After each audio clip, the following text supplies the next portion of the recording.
International Conference on the Global Partnership Against Online Scams. As we move toward the conclusion of this conference, today's session will consist of three main parts. First, way forward, recommendations for next steps. Second, the adoption of the joint statement by Global Partnership Against Online Scams. And third, the closing ceremony. May I now invite His Excellency Dr. Vishawat Isra Pakdi, Vice Minister for Foreign Affairs of Thailand, and Ms. Delphine Chance, UNODC Regional Representative for Southeast Asia and the Pacific, onto the stage to convene this session as co-host of the International Conference.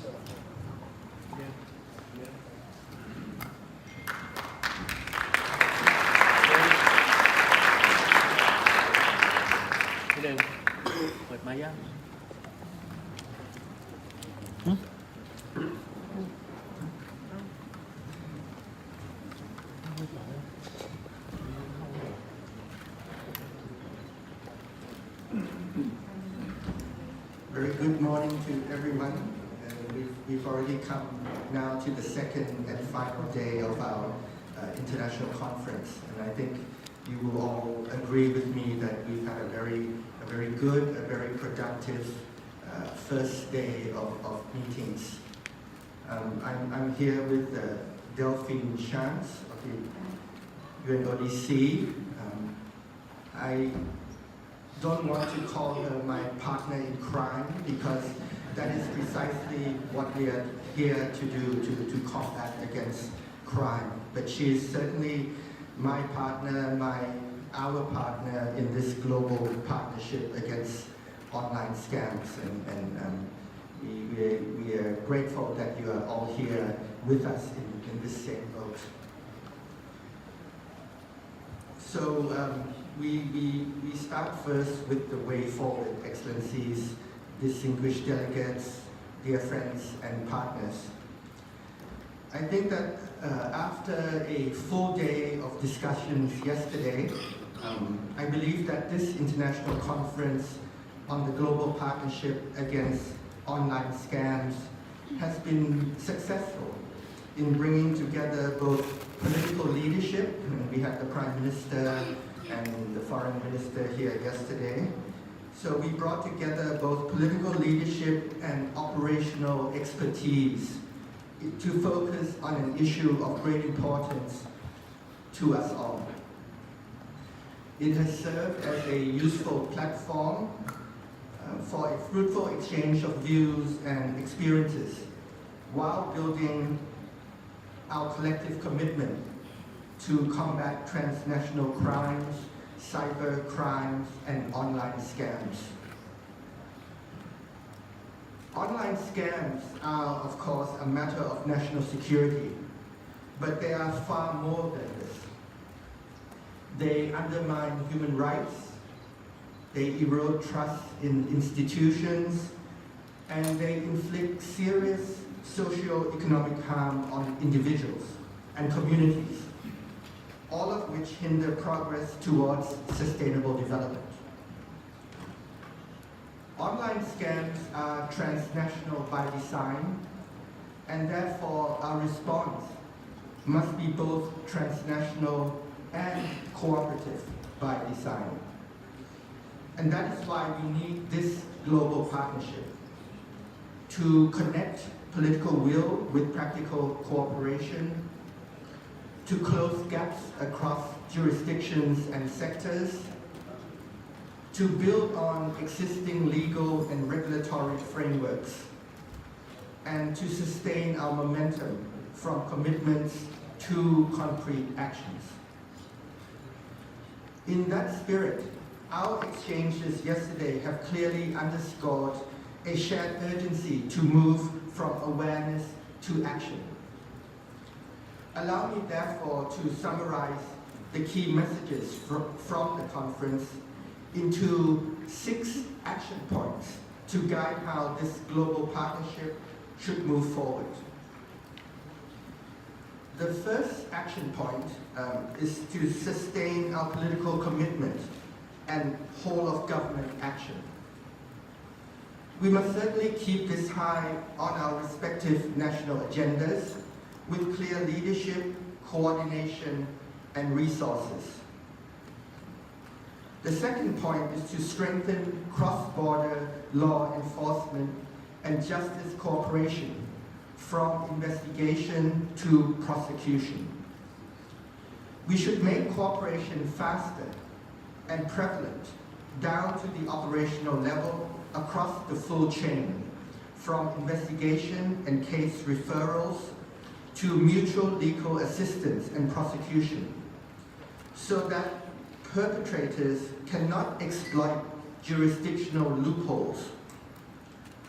In the context of online scams, this means addressing the distinct challenges of timely information and evidence sharing, preserving digital evidence from across multiple platforms and jurisdictions, and ensuring the admissibility of digital evidence in court. The third action point is to advance a victim-centered approach, particularly for trafficking in persons. We must improve identification, protection, assistance, safe return, and post-return support, including timely consular assistance and cross-border referrals. This also means strengthening safeguards to distinguish victims from perpetrators, including in situations where victims may be forced into criminality. The first action point is to follow the money with stronger financial intelligence and faster disruption. We should reinforce cooperation to combat cyber-facilitated financial crimes, such as money laundering, to regulate the use of digital assets, such as cryptocurrency, that is often used to transfer illicit proceeds, and to detect and disrupt illicit financial flows, and support tracing, seizure, and recovery of criminal proceeds. The fifth action point is to deepen partnerships to keep pace with technology and disrupt scam ecosystems. To quote the UN Secretary General, and I quote, "This fast-moving crisis demands a fast-moving response." So through this global partnership, governments, the private sector, and other stakeholders should work side by side across platforms, telecommunications and internet service providers, financial institutions, and relevant virtual asset service providers to enable faster detection, reporting, tracing, and takedown, reducing scam reach, and disrupting the movement of illicit proceeds. We must build strong technology governance frameworks and instead use technology to break the scam cycle. And the sixth and last action point is to invest in prevention and public resilience. Beyond disruption, we must prevent victimization through coordinated risk communication campaigns, increasing digital literacy, and community outreach, especially for high-risk vulnerable groups.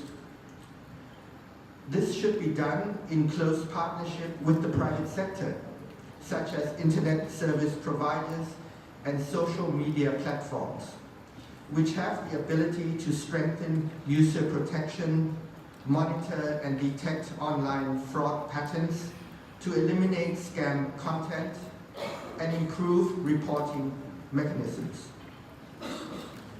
So, Excellencies, distinguished delegates, dear friends and partners, with these priorities in mind, I believe that we are now well placed to proceed to the adoption of the 2025 Bangkok Joint Statement by the Global Partnership Against Online Scams, as a shared expression of our political commitment and a good basis for continued cooperation under this partnership. So with your kind indulgence, allow me to recap just briefly the key points of the Bangkok Joint Statement before we proceed to adoption. The Global Partnership Against Online Scams is committed to, first, sustain political commitment and governance by placing anti-online scams as a priority issue, and strengthen domestic legislation and operational responses in line with applicable international obligations. Second, enhance international cooperation in law enforcement, investigation and prosecution, including ensuring timely information, intelligence and evidence sharing, strengthening digital forensic capacity, and using financial asset forfeiture mechanisms to recover cross-border proceeds of crimes. This may entail developing standard operating procedures on anti-online scams and considering the establishment of bilateral, regional, or cross-regional specialized task forces for combating online scams. Third, strengthen victim protection by applying a victim-centered approach throughout the entire process, while addressing challenges that hinder the efforts to correctly identify victims, as well as enhancing coordination to provide consular assistance. Fourth, promote public awareness and prevention of online scams through global multi-stakeholder awareness-raising campaigns with the effective involvement of social media and the private sector, and through working with digital or online service providers to detect and combat online scams. Fifth and finally, to strengthen partnerships, and this is so important, partnerships both within and across borders, including by creating a multi-stakeholder Friends of the Global Partnership Against Online Scams, establish national focal points on key issues, and utilize upcoming relevant international fora, and there are so many of them, to build on this momentum. Partners are invited to further advance the Global Partnership's joint efforts by considering hosting international conferences and activities that would contribute to eradicating online scams. At this point, I would like to take this opportunity to acknowledge and express our deepest appreciation to the co-sponsors so far of this joint statement.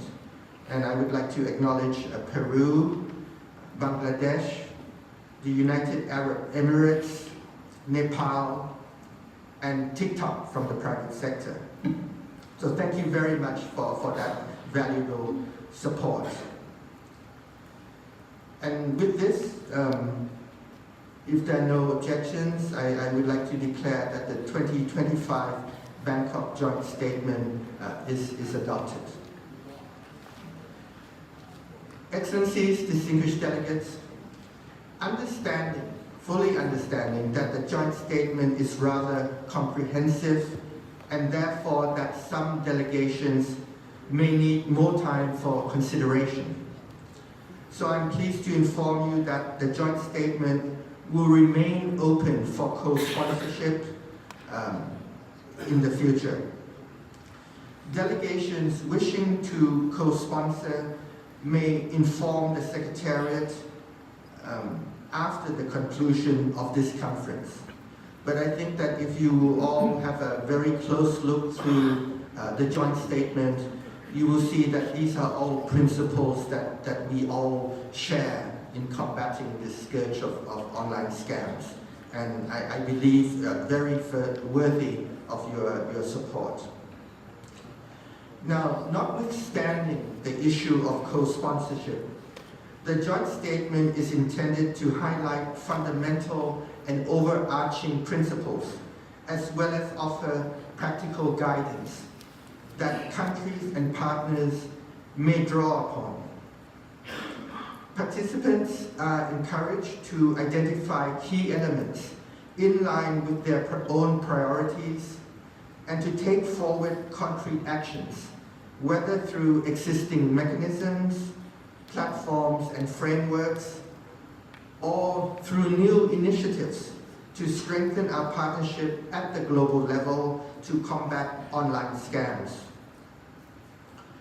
In addition to the joint statement, the Secretariat will also circulate a co-chair summary highlighting the key messages and takeaways from the two thematic panels after the conclusion of the conference, approximately in January next year. So, Excellencies, distinguished delegates, dear friends and partners, I thank you all from my heart for your kind cooperation and support.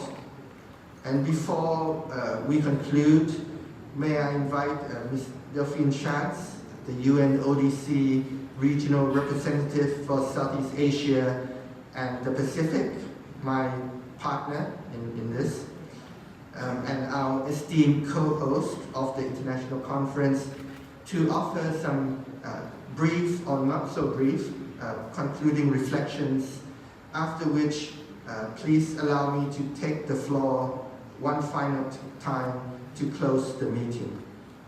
Delphine, the floor is yours. Thank you very much, Excellency Vijavat Isabella Mandi, the Vice Minister of Foreign Affairs of Thailand, Excellencies, distinguished delegates, ladies and gentlemen. First of all, let me just, thank you very much again for being so many of you in this very important conference, which was actually organized in such a relatively short period of time. But your presence here today really demonstrates the importance that you place in this topic, and that really it was actually very timely to hold such a conference, because this is a phenomenon which is not only taking place in this region, but is actually now spreading globally. And therefore, any lessons learned and any lessons acquired in this particular region through the good legal and operational work that was done by many countries in this region to tackle the problem, given the magnitude of the problem, can really benefit other countries throughout the world. So let me just also address you once again on this topic as we try to draw on yesterday's conclusions and discussions. And of course, I'm particularly pleased in view of the richness and the relevance of our deliberations, because it not only reflects the increased understanding of the online scams and fraud as a challenge that affects countries around the world, irrespective of the location or the economic strength. So, because everybody is potentially vulnerable to scam frauds, and we've actually demonstrated this yesterday, whether you're a large economy or small economy, whenever there is any digital access, there is potentially the possibility that the person may be vulnerable and be actually the subject of fraud. But it also points to a growing common resolve to translate this understanding into concrete action. And as the Prime Minister of Thailand yesterday underlined, that the large and diverse attendance of the conference really demonstrate that there is a political will to move forward. And now it's time to act. Yesterday during the high-level segments, we've heard from Thailand and from many countries that took the floor about the steps taken at the national level to address the issue of online scams. Whether through law enforcement cooperation, information sharing, steps to address illicit financial flows, of prevention of scams among the general population, we've heard about experiences and step-up efforts. But at the same time, we've also heard from essentially all the speakers about the scale of the issue. Many spoke about millions, if not billions, in losses every year. Many also addresses the number of victims that have been reported, and keeping in mind that those figures are probably below the actual figures of the number of people that have actually been scammed because of what you saw, the risk of stigmatization or even like shame of having to report that there have actually been scams. We've also seen that anybody can be scammed, from the poorest people to like the richest people. Because whenever, again, you have access to online, then you can potentially be the victim of fraud scams that pretty much taking place in any part, in any steps of your daily life. Even so, in many countries, fraud is now the #1 crime reported. And the issue is definitely getting worse. During the thematic discussions in the afternoon, we received further insights of the many challenges associated with online scams, showing the multifaceted nature of this type of crime. And many also offered avenue for responses, and I will somehow also paraphrase many of the points that Vice Minister, you've also indicated in your opening remarks. First of all is really following the money to determine who ultimately controls the criminal activity and who benefits from the crime. I mean, this is kind of an old-fashioned context, you will agree, but it's actually never been as relevant as today, particularly considering that there is a need for understand and disrupt the crypto-based illicit flows need to be a priority.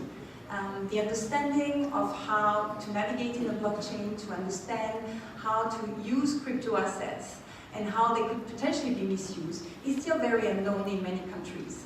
The regulation of virtual asset service providers is only like a few years back.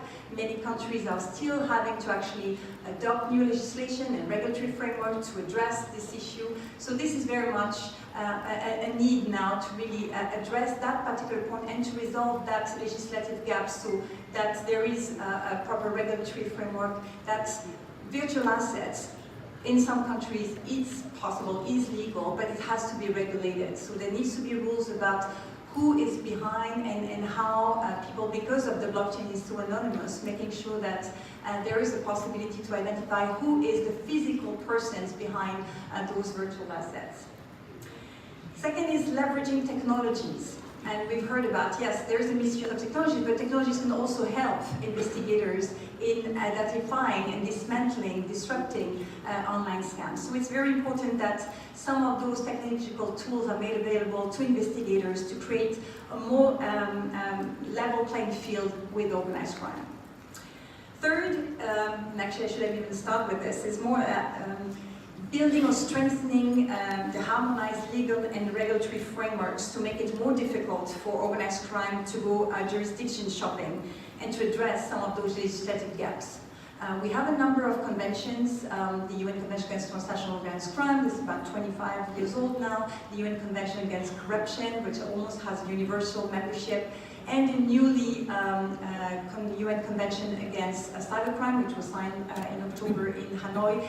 These are important international legal instruments which should be able to really address some of those legislative gaps, but above all, really have a common understanding, a common legal definition of some of the offenses that are related to scam centers.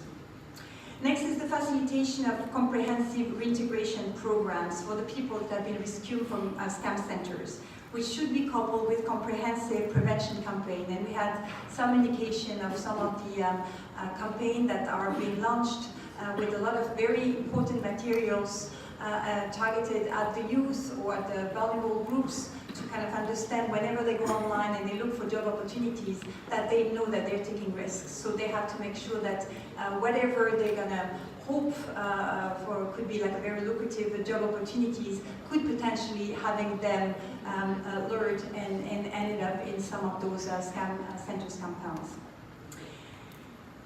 An important part is of course the judicial cooperation, which should also be through formal and informal channels. Formal, I mean, many of those, the UN Convention that I just talked about, have some mini mutual legal assistance treaties itself. So whenever you have two parties of this convention, they can really use the instrument to afford each other the widest range of mutual legal assistance.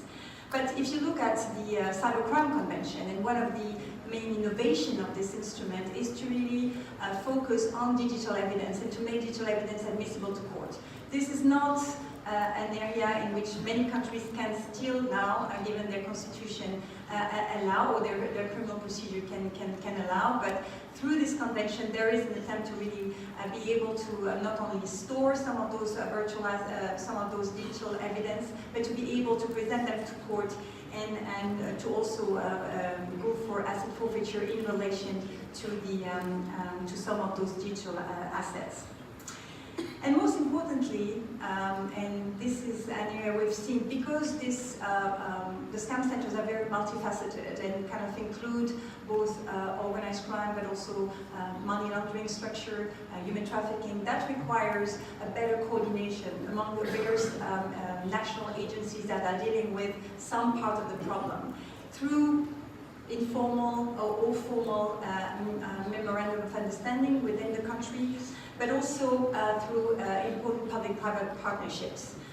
We've talked about public-private partnership between law enforcement and some of the crypto asset service providers, with some of the blockchain analysis, but also with social media platforms, particularly with regard to the prevention and the campaign towards preventing trafficking happening in scam centers, scam towns.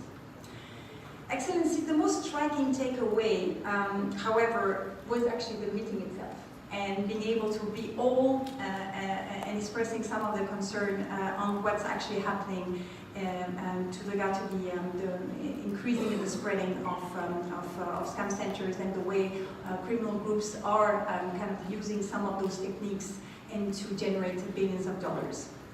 For the first time, it brought together not just a select group of countries from a specific region and like some socio-economic particular context or partnership, but for the first time we've actually seen a broad range of countries or partners with diverse experiences and who are impacted by online scams in very different ways.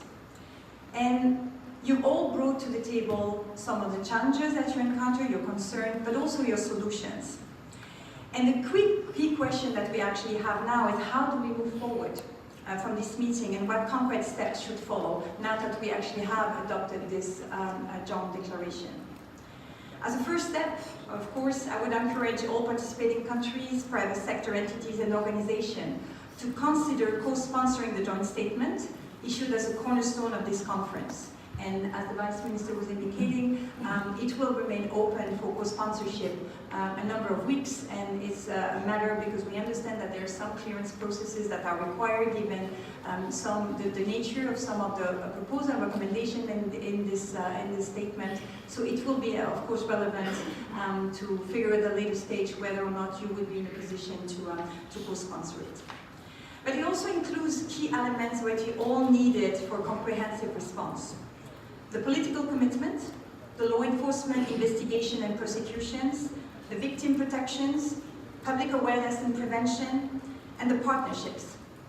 So it will be open for endorsement starting today, and really I would propose that maybe to take the opportunity of the next March Global Fraud Summit for Thailand, is taking the lead in this global partnership, to formally introduce the joint statement and the partnership behind it as a contribution to some of the summit's discussion. And I would like also to propose that as an opportunity to bring the many different initiatives and platforms together, to align them in a more unified and coordinated directions. Whether it is the International Alliance, the Global Summit, the Value Process, the Interpol Working Group, the ASEAN and Partners Dialogue and Scams that will happen in Singapore in February, and the many regional groupings or platforms that are supported by the private sector. They all have their jurisdiction and they all have their value, and yet more often should be made to ensure that they complement each other so that we are using our resources more effectively. So the global partnership could be this coordination vehicle to embrace all those various work streams so that the response is comprehensive and brings all the various building blocks so that the international response to scam center could be more effective. UNODC has proposed comprehensive responses program to the scam center, particularly here in this region from the trends monitoring, and we've been documenting the evolution of this scam center phenomenon from online casinos to these like very integrated compounds that we talked about at length yesterday. We've also been providing support into capacity building for law enforcement and various other national stakeholders involved, interagency coordination, and awareness raising campaigns. And we really committed to serving as a convening point for these coordination efforts. While these criminal ecosystems are now spreading globally, Southeast Asian states also should leverage their collective expertise to share their experience in developing policy and operational responses to combat scams more widely, and to really make this, all the good work that's actually been done in this region available to some of the countries and the regions in other parts of the world that are now actually facing the same issue with potential vulnerable areas where there's not, or maybe lack of governance, where we actually see the potential vulnerability for some of those scam centers to appear and develop. So really allow me to close by once again thanking the Royal Thai government, and in particular the Ministry of Foreign Affairs, for the initiative to hold this conference, which again is so timely. And again by commending the timely efforts of all the teams that have worked in the Ministry of Foreign Affairs in putting this very, very impressive event in such a short period of time. And really, I think they would, maybe if you allowed me at this stage, really deserve a round of applause because they've done a remarkable work.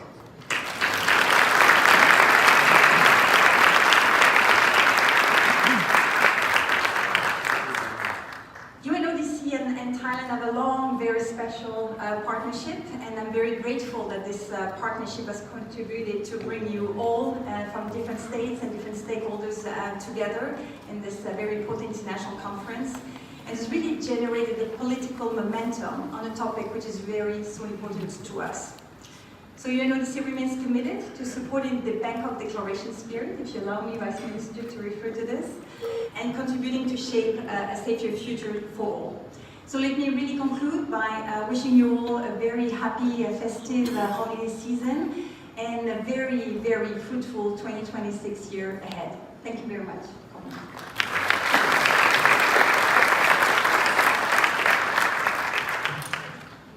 I thank the regional representative for her very insightful remarks and for her very kind comments for the MFA team who has worked very hard. And I would like to thank UNODC for your continued partnership and leadership on this very important issue. We certainly could not have held this conference and so successfully without your support. So, Excellencies, allow me to conclude by reiterating our shared message today. Basically, that online scams are transnational by design, so our response must be both transnational and cooperative by design.